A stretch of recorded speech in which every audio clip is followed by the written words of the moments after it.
Hello दोस्तों, मेरा नाम है आरती और आप मेरे साथ बने हुए हैं ज़ीरो सब्सक्राइबर चैनल पर, जिसमें आप सभी का बहुत बहुत स्वागत है। तो आइए आज की कहानी को शुरू करते हैं। पुराने ज़माने की बात है। एक देश में एक बूढ़ा आदमी रहा करता था। उसका एक बेटा था जिसका नाम था गिरधारी।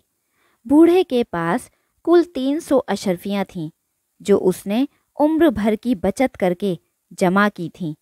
बूढ़ा सोचता था कि अब मेरा क्या भरोसा, किसी भी दिन मौत का बुलावा आ सकता है। मेरा बेटा अब बड़ा हो चुका है, इसको अपने पैरों पर खड़ा हो जाना चाहिए। बहुत सोच विचार करने के बाद उसने अपने बेटे को बुलाया और कहा, बेटा, मैं बहुत ही बूढ़ा हो चुका हूँ और चाहता हूँ कि मेरे मरने से पहले तुम अपने पैरों पर खड़े हो जाओ। तुम कोई व्यापार शुरू करो। मैंने पता किया है कि व्यापारियों का एक काफिला 2 दिन बाद दशरथपुर जाने वाला है। उसमें बड़े बड़े व्यापारी शामिल हो रहे हैं। मैं तुम्हें 100 अशर्फियाँ देता हूँ। दूसरे शहर जाकर कुछ सामान खरीदो और व्यापार करना सीखो। और हाँ सुनो, इन अशर्फियों को बेकार की बातों में बर्बाद मत कर देना। गिरधारी एक नौजवान था। वो बड़ा ही नेक और ईमानदार था, मगर व्यापार करने में उसे कोई भी दिलचस्पी नहीं थी। अभी वो कोई फैसला कर नहीं सका था कि उसे क्या करना है। फिर भी उसका दिल ये चाहता था कि वो कोई ऐसा हुनर सीखे जिसकी वजह से वो एक खुशनुमा जिंदगी बिता सके। अब क्योंकि वो एक आज्ञाकारी बेटा था, इसलिए उसके पिता ने जब व्यापार करने के लिए कहा तो उसने ज़्यादा बहस नहीं की। उसने वो अशर्फियाँ ले लीं और सफ़र की तैयारी करने लगा। व्यापारियों के काफिले के साथ वो सीधा दशरथपुर के लिए रवाना हो गया। कुछ दिन का सफ़र करने के बाद काफिला दशरथपुर जा पहुंचा और एक सराय में सब लोग रुक गए। उस नगर में बहुत ही बड़ा बाग था।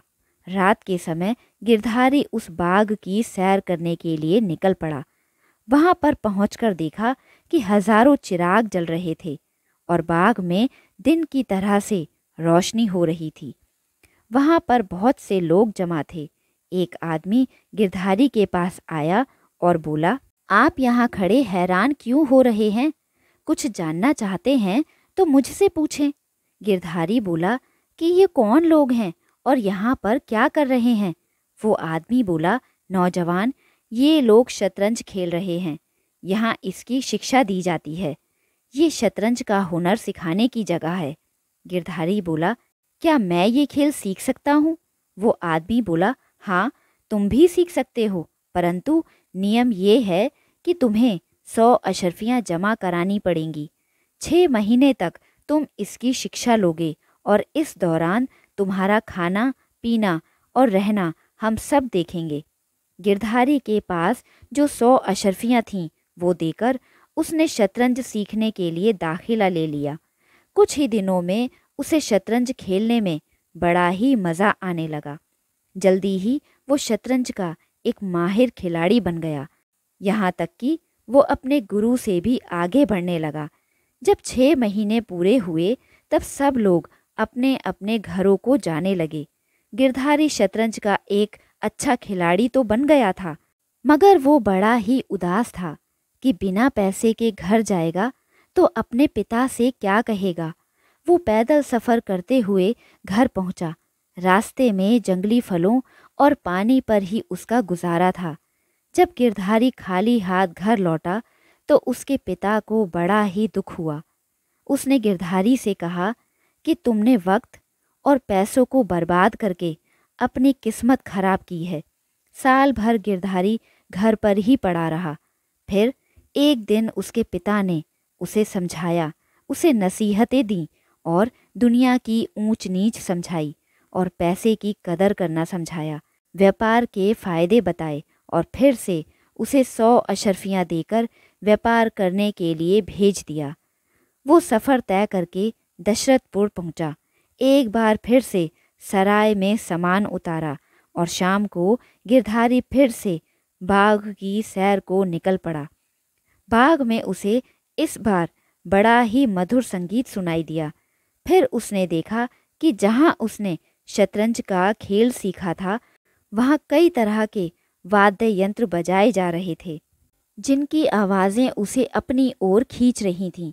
वो अपने पिता की समझाई हुई बातें भूल गया। उसका दिल चाहा कि वो भी एक वाद्य यंत्र बजाना सीख ले।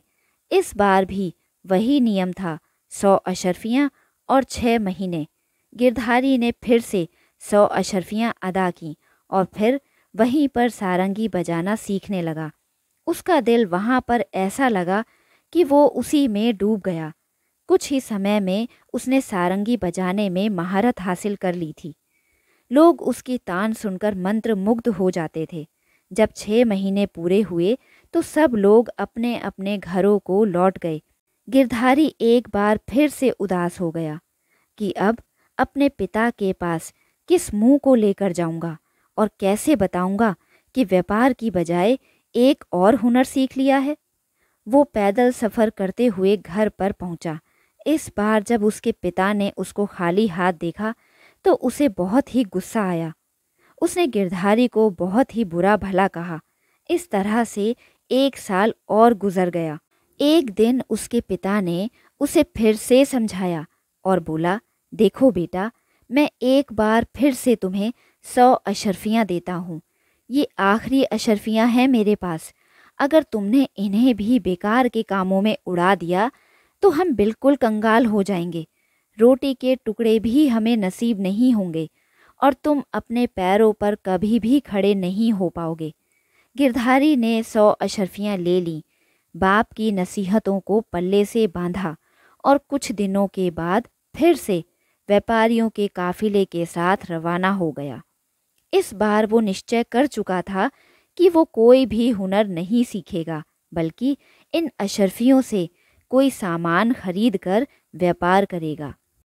जब वो दशरथपुर पहुंचा तो सराय में अपना सामान रखने के बाद उसने फैसला किया कि इस बार वो बाग की तरफ देखेगा भी नहीं।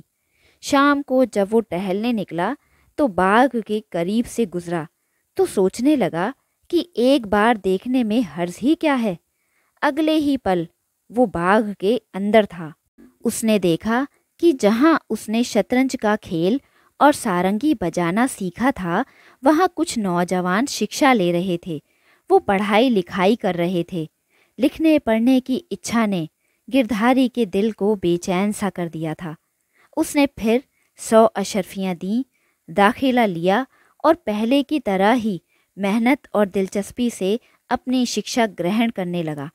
शिक्षा पूरी हुई तो गिरधारी ने पढ़ना लिखना सीख लिया था, लेकिन इस बार उसमें खाली हाथ लौटने और बूढ़े बाप को अपनी शक्ल दिखाने की हिम्मत नहीं थी। इस दौरान गिरधारी की मुलाकात एक ऐसे व्यापारी से हुई जो दूर किसी शहर से अपना सामान बेचने आया था। गिरधारी ने उस व्यापारी के पास नौकरी कर ली।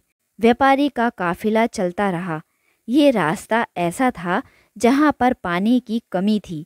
काफिले के पास पानी खत्म हो गया तो जान के लाले पड़ने लगे। पानी कहीं भी दिखाई नहीं दे रहा था।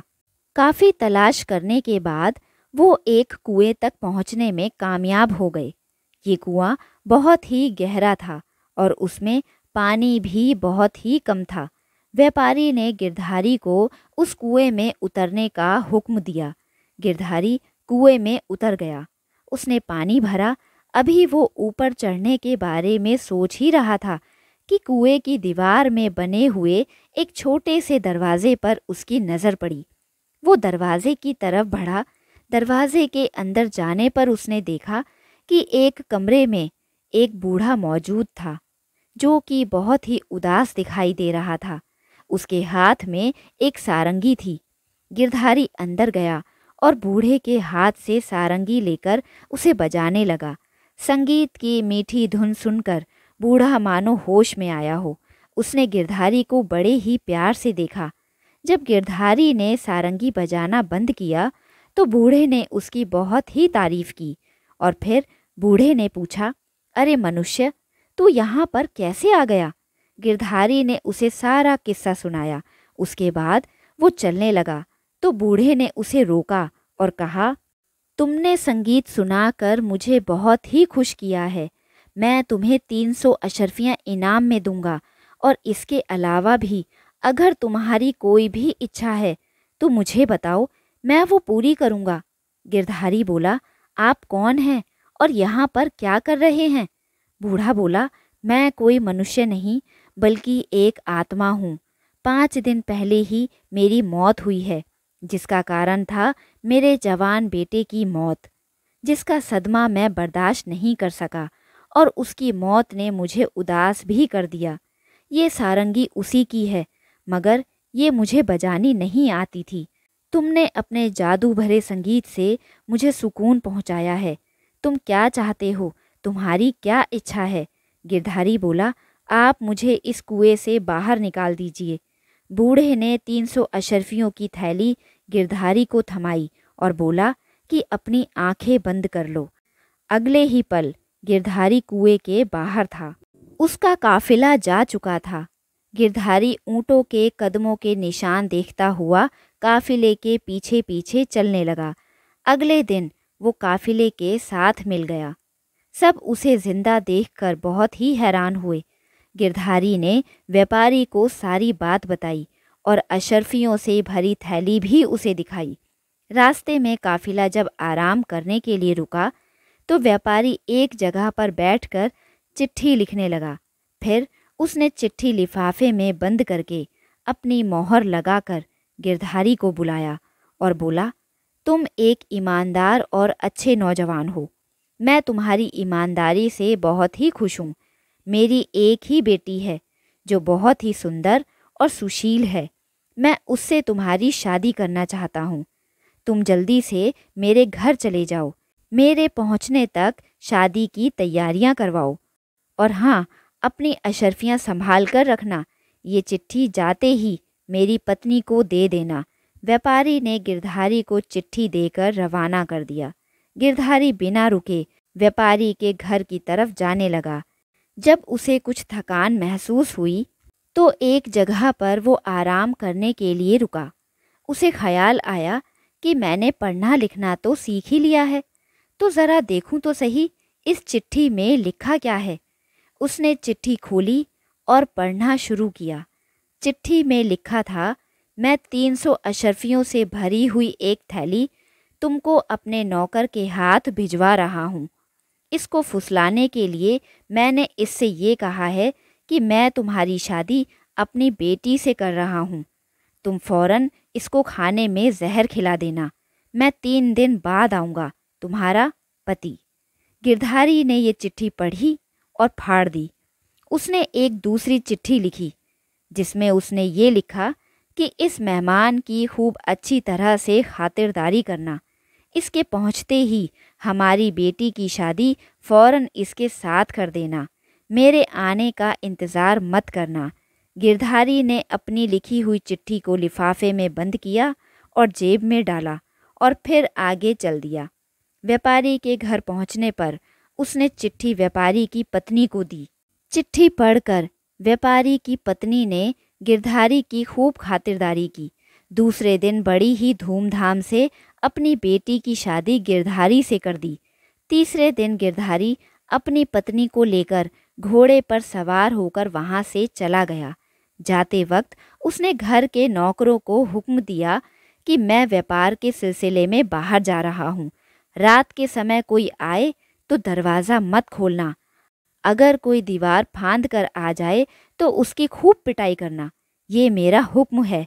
उसी रात को व्यापारी अपने घर पर पहुंचा और बड़ी देर तक दरवाज़ा खटखटाता रहा, मगर जब दरवाज़ा नहीं खुला तो मजबूरन वो दीवार फांद कर अंदर आ गया। नौकर तो पहले से ही इस ताक में बैठे थे। उन्होंने आओ देखा ना ताओ और व्यापारी की पिटाई शुरू कर दी। लेकिन जब उन्होंने व्यापारी की चीख पुकार सुनी तब वो रुक गए। व्यापारी बेचारा बेहोश हो गया था। जब उसे होश आया तो उसने अपनी पत्नी से पूछा कि कोई मेरी चिट्ठी लेकर आया था, तुमने उसके साथ क्या किया? पत्नी बोली, मैंने वही किया जो आपने हुक्म किया था। मैंने तो आपके आदेश का पालन किया। व्यापारी बोला, अशर्फियों की थैली का क्या किया? पत्नी हैरान होकर बोली, कौन सी अशर्फियाँ और कौन सी थैली? कैसी बातें कर रहे हैं आप? ये सुनकर व्यापारी के चेहरे का रंग उड़ गया। वो बोला, अरे तुम कैसी बातें कर रही हो? मैंने चिट्ठी में साफ साफ लिखा था कि अशर्फियों की थैली लेकर उसके खाने में जहर मिला देना। पत्नी ने अपने पति को ऐसे देखा जैसे वो पागल हो गया हो। वो फिर से बोली, ये आपको क्या हो गया है? भला अपने दामाद को भी कोई मारता है? व्यापारी घबरा कर बोला, दामाद? कौन सा दामाद? पत्नी बोली, अरे हमारे बेटी का पति, हमारा दामाद। व्यापारी बोला, ये तुमने क्या कर दिया? तुमने उसकी शादी कब कर दी? पत्नी बोली, 2 दिन हो चुके हैं। आपने ही तो चिट्ठी में लिखा था कि इस नौजवान से लड़की की शादी कर देना। ये सुनना था कि व्यापारी ने अपना सिर पीट लिया। उसने पत्नी को डांटा, कोसा और फिर पूछा कि वो कहाँ चला गया। पत्नी बोली, वो तो सुबह सुबह ही घोड़े पर सवार होकर पति पत्नी यहाँ से चले गए हैं। व्यापारी समझ गया कि उसे अपने किए की सज़ा मिल चुकी है। नौजवान तो उससे भी ज़्यादा अक्लमंद निकला। अब उसने अपने दामाद से सुलह करने का फैसला कर लिया था। उधर गिरधारी चलते चलते एक दूसरे राज्य में पहुंच गया था, जहां बाजार में एक ढिंढोरा पीटने वाला ऐलान कर रहा था, लोगों सुनो, ध्यान से सुनो, जो कोई भी शतरंज का खेल अच्छा खेलना जानता हो वो राजमहल में पहुंच जाए।